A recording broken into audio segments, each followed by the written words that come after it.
For the related metabolic process, see anabolism. Catabolism is the set of metabolic pathways that breaks down molecules into smaller units to release energy. Catabolism breaks down large molecules into smaller units.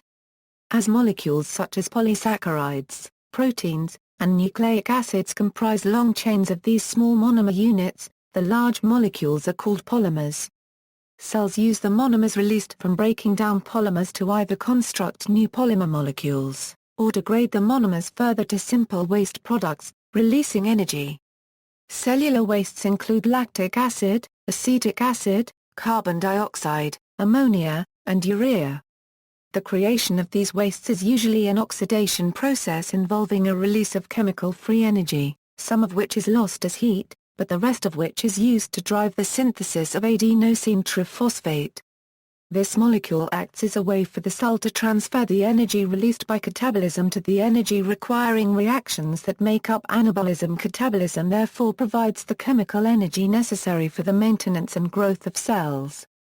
Examples of catabolic processes include glycolysis, the citric acid cycle, the breakdown of muscle protein in order to use amino acids as substrates for gluconeogenesis, the breakdown of fat in adipose tissue to fatty acids, and oxidative deamination of neurotransmitters by monomer oxidase.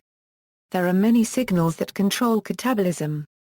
Most of the known signals are hormones and the molecules involved in metabolism itself. Endocrinologists have traditionally classified many of the hormones as anabolic or catabolic, depending on which part of metabolism they stimulate. The so-called classic catabolic hormones known since the early 20th century are cortisol, glucagon, and adrenaline. In recent decades, many more hormones with at least some catabolic effects have been discovered, including cytokines, orexin, and melatonin. Many of these catabolic hormones express an anti-catabolic effect in muscle tissue. One study found that the administration of epinephrine had an anti-proteolytic effect, and in fact suppressed catabolism rather than promoted it. Another study found that catecholamines in general, greatly decreased the rate of muscle catabolism.